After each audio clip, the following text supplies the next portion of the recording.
Hi everyone, welcome to English lens channel. आज का ये आर्टिकल मैंने लिया है, इसका नाम है फॉरेनर्स एंड अस। यानी इसमें हमारे बारे में और फॉरेनर्स जो विदेशी लोग हैं उनके बारे में बात की गई है। विदेशियों के बारे में नहीं बल्कि स्टूडेंट्स के बारे में बात की गई है। ठीक है, हमारे देश के स्टूडेंट के बारे में, विदेशी स्टूडेंट के बारे में। ठीक है, कि हमारे स्टूडेंट वहाँ पढ़ने जाते हैं हमारे देश के, तो उनसे वो लोग कैसा बिहेव करते हैं। हमारे देश में जो फॉरेनर्स आते हैं स्टूडेंट्स, तो उनके साथ कैसा बिहेव किया जाता है और कैसा करना चाहिए, इसके बारे में। ठीक है, तो चलिए इसको देखते हैं और इंग्लिश पर को सीखते हैं। ठीक है, ध्यान दीजिएगा इस पर, मैं जो भी चीज़ें बताऊंगा। और वीडियो पसंद आएगी तो इसको चैनल को सब्सक्राइब ज़रूर कर लीजिएगा। ठीक है, चलिए। Treating international students with respect and goodwill is an ethical practical imperative. Treating एक जीरंड है। ट्रीटिंग का मतलब होता है व्यवहार करना। ठीक है, ट्रीट का मतलब व्यवहार करना, ट्रीटिंग क्योंकि जीरंड है तो यहाँ पे जीरंड जो है एज ए सब्जेक्ट यूज हुआ है। ठीक है, वैसे सब्जेक्ट तो ये पूरा है, treating international students with respect and goodwill, ये सारा सब्जेक्ट है। ठीक है, ये सारा जुड़ा हुआ है, एंड से जुड़ा हुआ है। यहाँ पे इंटरनेशनल क्या है, इंटरनेशनल ये एडजेक्टिव है, स्टूडेंट्स क्या है, नाउन है। ठीक है, विथ क्या है, प्रीपोजिशन है। तो कह रहा है कि विदेशी जो विद्यार्थी हैं उनसे रिस्पेक्ट यानी आदर से, सम्मान से, और गुडविल मतलब ख्याति के से व्यवहार करना, ये एक एथिकल मतलब नैतिक, और प्रैक्टिकल मतलब व्यवहारिक, और इम्पेरेटिव मतलब होता है आवश्यकता, ज़रूरत है। ठीक है, क्यों ज़रूरत है, क्योंकि कोई भी स्टूडेंट आएंगे यहाँ पे पढ़ने के लिए, तो उनसे अगर हम उनके साथ रिस्पेक्ट से नहीं रहेंगे, उनके साथ सही से व्यवहार नहीं करेंगे, तो यहाँ पे कोई क्यों आएगा। ठीक है, चाहे हम ही जो जाते हैं दूसरे जगह, तो क्यों जाएंगे, नहीं जाएंगे। ठीक है, इसीलिए तो what do we feel when Indian students are mistreated on foreign soil in any way. कह रहा है कि अगर हमें कैसा लगेगा, व्हाट डू वी फील, हम कैसा अनुभव करते हैं, तो इसको हम बोल सकते हैं कि हमें कैसा लगेगा। ठीक है, when Indian students are mistreated, जब भारतीय जो विद्यार्थी लोग हैं उनसे मिसट्रीट किया जाता है ऑन फॉरेन सॉइल, मतलब विदेशी मिट्टी पे, विदेशी मिट्टी मतलब विदेशों में, इन एनी वे किसी भी तरीके से। ठीक है, तो कह रहा है कि हम कैसा महसूस करते हैं जब भारतीय विद्यार्थियों से मिसट्रीट किया जाता है, गलत व्यवहार किया जाता है विदेशों में किसी भी तरीके से। ठीक है, यहाँ पे क्या है, व्हाट क्या है, WH क्वेश्चन है। ठीक है, और वी सब्जेक्ट है, डू का यूज किया गया है, ये सिंपल प्रेजेंट टेंस का सेंटेंस है। डू डज का यूज हमेशा सिंपल प्रेजेंट टेंस में होता है। व्हेन, यहाँ पर भी प्रेजेंट टेंस का यूज है। Mistreated, Indian students are mistreated, ये कौन सा है, सिंपल प्रेजेंट है, लेकिन ये पैसिव वॉइस में है। ठीक है, क्यों पैसिव वॉइस में, कैसे समझ में आया, तो पैसिव वॉइस में याद रखिए हमेशा सब्जेक्ट के बाद एक्सिलरी वर्ब और फिर वर्ब का थर्ड फॉर्म आता है। ठीक है, अगर एक्सिलरी वर्ब के बाद वर्ब का थर्ड फॉर्म आ रहा है तो समझ जाइए वो किस वॉइस में है, पैसिव वॉइस में। हैव हैज के बाद वर्ब का थर्ड फॉर्म आता है तब वो पैसिव में नहीं होगा, क्योंकि आप ये भी कह सकते हैं कि यहाँ हैव हैज के बाद वर्ब का थर्ड फॉर्म है, एक्सिलरी वर्ब हैव हैज होता है, तो वो नहीं आएगा पैसिव में, क्योंकि वो सिंपल प्रेजेंट टेंस का सेंटेंस होता है। हैव हैज के बाद बीन आता है और उसके बाद वर्ब का थर्ड फॉर्म आता है, तब वो पैसिव होता है। ठीक है, तो कह रहा है कि the incidents are usually one offs, ये जो घटना है, इंसिडेंट्स, ये घटनाएं हैं, ये सामान्यतः कैसी होती हैं, वन ऑफ्स होती हैं। वन ऑफ्स का मतलब, तो वन ऑफ का मतलब क्या होगा, वन ऑफ का मतलब एक बार। तो ऐसी घटनाएं, ये जो घटनाएं हैं, इंसिडेंट्स मतलब घटनाएं, ये यूजुअली मतलब सामान्य तौर पे वन ऑफ्स होती हैं, मतलब एक बार होती हैं। ठीक है, तो यहाँ पे इंसिडेंट्स क्या है, घटना, सब्जेक्ट है। ठीक है, आर क्या है, एक्सिलरी वर्ब है, यूजुअली क्या है, एडवर्ब है। ठीक है, तो we take solace from the fact that mistreatment is not systematic and also from swift and rigorous application of law। कह रहा है कि वी टेक, यहाँ पे भी देखिए सिंपल प्रेजेंट टेंस का सेंटेंस है। ठीक है, क्यों, क्योंकि सब्जेक्ट के बाद डायरेक्ट वर्ब का फर्स्ट फॉर्म है टेक। ठीक है, सब्जेक्ट प्लस V1 का यूज किस में होता है, सिंपल प्रेजेंट टेंस में होता है।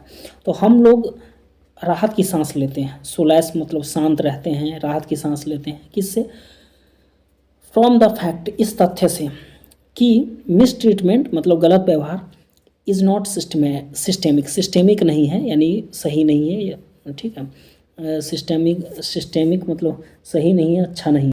रूल के अकॉर्डिंग नहीं है, ठीक है, संरचनात्मक भी कह सकते हैं, संवैधानिक या फिर संरचनात्मक रूल के अकॉर्डिंग नहीं है। And also from Swift and rigorous application of law, and also and और भी, स्विफ्ट मतलब तेजी से, एंड रिगोरस मतलब कठोर, और एप्लीकेशन ऑफ लॉ मतलब जो हमारा कानून है उसका, उसके क्रियान्वयन से भी ये क्या है, मिसट्रीटमेंट वो सही नहीं है, ठीक है। तो these are reassurances we too must offer to students we host, कह रहा है कि ये भी री एश्योरेंसेज हैं। री एश्योरेंस का मतलब पुनः आश्वासन है, तो किसी को आश्वासन देना कि we too must offer to students, हमें भी क्या करना चाहिए, विद्यार्थियों को ऑफर करना चाहिए जिनको हम होस्ट करते हैं, जिनकी मेज़बानी करते हैं, यानी जो विदेशी लोग, जो स्टूडेंट लोग आते हैं हमारे यहाँ पढ़ने, तो हम उनकी मेज़बानी करते हैं, तो हमें भी उन्हें ऑफ़र करना चाहिए, उनसे सही से ट्रीट करना चाहिए, है ना, उन्हें लॉ के अकॉर्डिंग हमें उनसे ट्रीटमेंट करना चाहिए। मान लीजिए उनके साथ अगर कुछ गलत हो रहा है तो पुलिस को एक्शन लेना चाहिए, ये कहने का मतलब है इसका। Police must act against everyone involve in the Saturday night assault on some international students in Gujarat University, कह रहा है कि पुलिस को निश्चित रूप से क्या करना चाहिए, एक्ट करना चाहिए।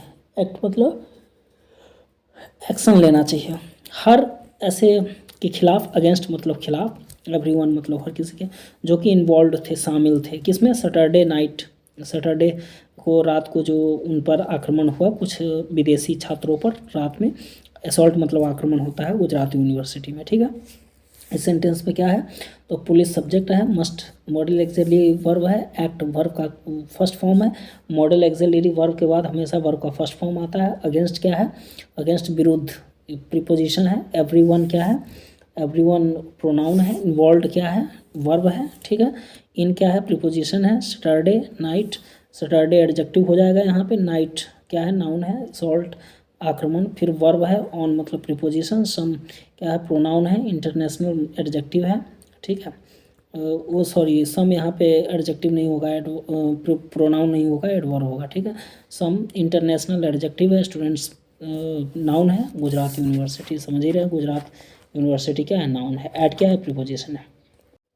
चलिए तो इस पैराग्राफ को पढ़ते हैं। क्या है, रेसिप्रोसिटी ऑफ टॉलरेंस, टॉलरेंस मतलब होता है सहिष्णुता, ऑफ क्या है, प्रीपोजिशन है। रेसिप्रोसिटी का मतलब क्या होता है, पारस्परिकता, है ना, कि और टॉलरेंस, सहिष्णुता किसको बोलते हैं, सहने की शक्ति को।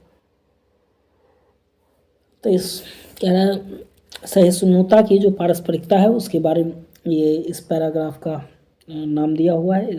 इसके बारे में पढ़ते हैं हम लोग। क्या है, reports say that the assault took place on the university's hostel premises, set off merely by some international students offering namaz, that too during the holy month of Ramjan। कह रहा है कि रिपोर्ट्स कहती हैं, रिपोर्ट्स बताती हैं कि assault took place यानी जो आक्रमण हुआ है ना, जो धावा बोला गया वहाँ पे यूनिवर्सिटी के हॉस्टल प्रीमिस में। हॉस्टल प्रीमिस मतलब होता है प्रांगण, ठीक है।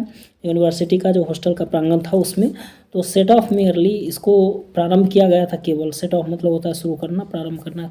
मेयरली मतलब होता है केवल, किनके द्वारा, बाय सम इंटरनेशनल स्टूडेंट्स, कुछ अंतर्राष्ट्रीय विद्यार्थियों के द्वारा, ऑफरिंग नमाज, नमाज ऑफर करते हुए, नमाज पढ़ते हुए, ठीक है। दैट टू वो भी, दैट टू मतलब भी होता है, TOO होता है ना, उसका मतलब भी होता है, ये एक एडवर्ब होता है। दैट टू वो भी, ठीक है। ड्यूरिंग मतलब के दौरान, प्रीपोजिशन है। The holy month of Ramzan, Ramzan का जो पवित्र महीना है उसके दौरान, ठीक है। A student from Sri Lanka, one from Afghanistan and another from Turkmenistan had to be admitted to a hospital. एक स्टूडेंट जो कि श्रीलंका से था, एक अफगानिस्तान से, और दूसरा जो था वो तुर्कमेनिस्तान से था। हैड टू बी एडमिटेड, देखिए यहाँ पे क्या है, पहले हैड है। हैड किस में आता है, पास्ट परफेक्ट टेंस में हैड का यूज होता है, ठीक है।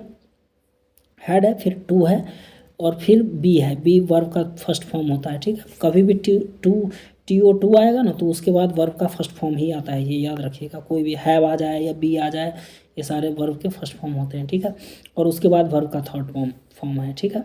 हैड के बाद भी डायरेक्ट एडमिटेड इसका यूज हो सकता था, तो वो पास्ट परफेक्ट टेंस में चला जाता, ठीक है। ये भी सेंटेंस वैसे पास्ट परफेक्ट टेंस का ही है, लेकिन ये पास्ट परफेक्ट पूरा नहीं है, ये इसको मतलब इसका मीनिंग कुछ अलग हो जाएगा। हैड टू बी एडमिटेड का मतलब हो गया कि करना पड़ा था, सीधे रहता जैसे ऐसे रहता, आई हैड एडमिटेड, तो मैं एडमिट हुआ था हॉस्पिटल में, I had admitted in hospital. लेकिन I had to be admitted अगर होगा तो इसका मीनिंग हो जाएगा मुझे हॉस्पिटल में एडमिट करना पड़ा था। ठीक है, जैसे मैं बोलूँ आई हैव टू गो, मतलब मुझे जाना है, कंपल्सरी, उसमें कंपल्सरिटी आ जाता है। जहाँ भी हैव, हैज, हैड के बाद टू आता है वहाँ पे मतलब कंपल्सन आ जाता है कि मुझे ऐसा करना पड़ा। जैसे मुझे लिखना पड़ा, आई हैव टू राइट। ठीक है, मुझे भोजन करना पड़ा तो I have to take food. तो इसी तरीके से मुझे जाना पड़ा तो आई हैड टू गो। तो इसी तरीके से यहाँ पे इस सेंटेंस का स्ट्रक्चर क्या है, one from Afghanistan and another from Turkmenistan had to be admitted to a hospital, मतलब इन तीनों को हॉस्पिटल में क्या करना पड़ा, एडमिट करना पड़ा। ठीक है, प्रवेश करना पड़ा। India's constitution guarantees freedom of religion to every citizen. India का ये पोसेसिव ये एस का यूज है। ठीक है, इसका मतलब हो जाता है काके की। तो इंडियाज कॉन्स्टिट्यूशन मतलब भारत का पोसेसिव एस है। पोसेसिव कह रहा हूँ, एपोस्ट्रॉफी एस है। ठीक है, तो इंडिया का जो कॉन्स्टिट्यूशन है, संविधान है, वो गारंटी देता है किस चीज़ का, तो रिलीजन, एवरी सिटीजन मतलब हर नागरिक को, रिलीजन मतलब धर्म के स्वतंत्रता का अधिकार देता है। ठीक है, when Indians go abroad to study and work, जब भारतीय लोग विदेशों में जाते हैं, अब्रॉड मतलब होता है विदेश, क्या करने, पढ़ाई करने या फिर काम करने, they count on similar freedom, उनको भी इसी तरह की सिमिलर मतलब इसी प्रकार की स्वतंत्रता दी जाती है। काउंट ऑन मतलब उनको भी इसी तरह का ऑफर किया जाता है। ठीक है, तो reciprocal tolerance is both an ethical and practical imperative. तो वही ऊपर की बात बोल रहा है कि रेसिप्रोकल जो इसी तरह की का जो पारस्परिक टॉलरेंस है, सहिष्णुता है, वो क्या है, दोनों, बोथ मतलब दोनों, एथिकल मतलब नैतिक और प्रैक्टिकल मतलब व्यवहारिक और इम्पेरेटिव मतलब ज़रूरत है, मतलब इस तरह की का सहा जाए, इस तरीके से किया जाए, मतलब सही व्यवहार किया जाए, ये क्या है, एथिकल मतलब नैतिक भी जिम्मेदारी है, और उसके बाद प्रैक्टिकल व्यवहारिक भी ये ज़रूरत है और ऐसा होना ही चाहिए। ठीक है, ऐसा ही इसका कहना है। चलिए अब हम लोग थर्ड पैराग्राफ पढ़ते हैं। क्या है, वेल्थ ऑफ नेशंस। नेशंस मतलब राष्ट्र, वेल्थ मतलब धन। ठीक है, राष्ट्र का धन। राष्ट्र के धन कौन होते हैं, वैसे तो जो यहाँ जो भी राष्ट्र के धन होते हैं वो नागरिक होते हैं, और उसमें भी जो युवा लोग हैं वो होते हैं, लेकिन यहाँ पे राष्ट्र के धन का मतलब कुछ अलग है, इस पैराग्राफ में बताया गया है कि एक्चुअली जो लोग दूसरे देशों में जाकर कमाते हैं, या फिर यहाँ से स्टूडेंट लोग जाते हैं दूसरे देशों में तो खर्च करते हैं, तो उनसे उनकी इकोनॉमी बढ़ती है, तो वो उनका धन बनता है ना, इसकी ये चीज़ है। तो America to Australia, rich countries have been becoming richer from international students and workers they attract. देखिए, अमेरिका से ऑस्ट्रेलिया तक रिच कंट्रीज जो धनी देश हैं वो हैव बीन बिकमिंग। अब देखिए यहाँ पे हैव बीन बिकमिंग है, तो हैव बीन, हैज़ बीन और वर्ब का फोर्थ फॉर्म आया। किस टेंस में यूज होता है, प्रेजेंट परफेक्ट टेंस में, प्रेजेंट परफेक्ट कंटिन्यूअस टेंस में यूज होता है।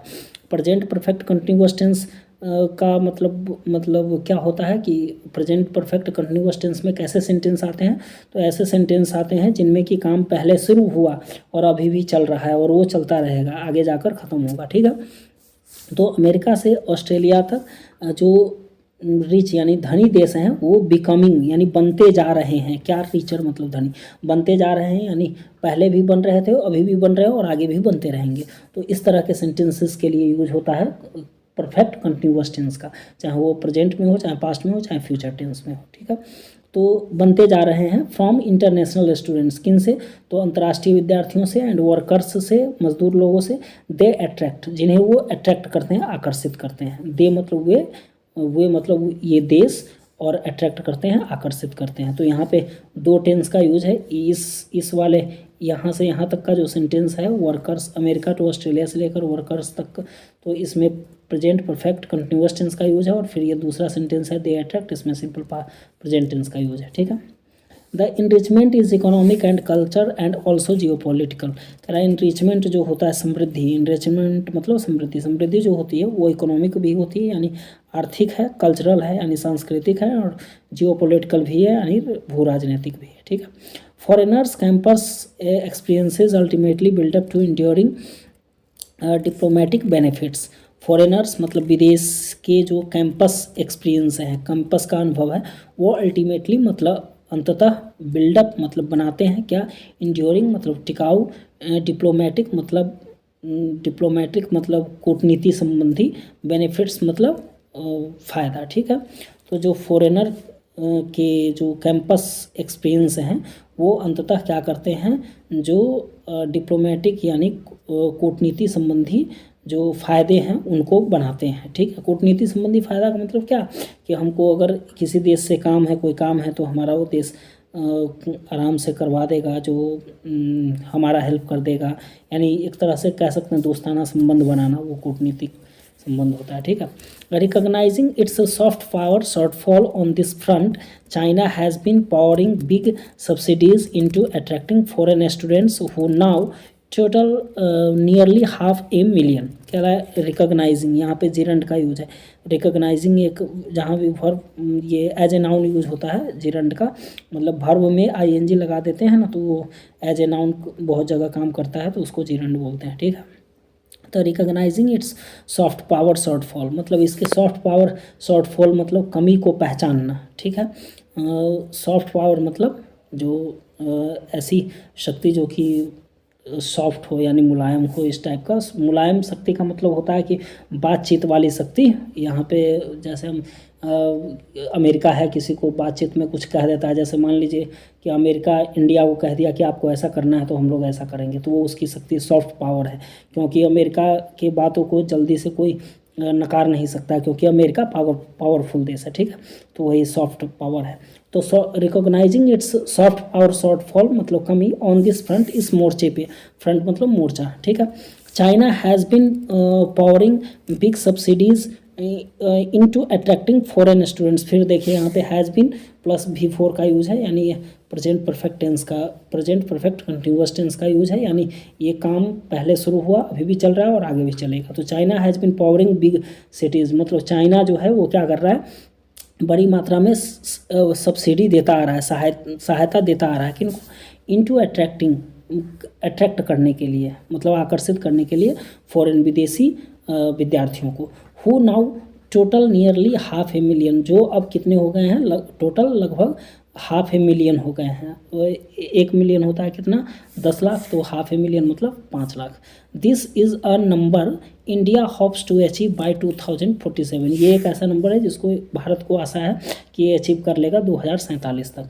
From only around 50,000 right now, जबकि अभी कितना है, ये केवल 50,000 है, यानी अभी विदेशों से जो भारत में स्टूडेंट लोग पढ़ने आते हैं वो केवल 50,000 की संख्या में है।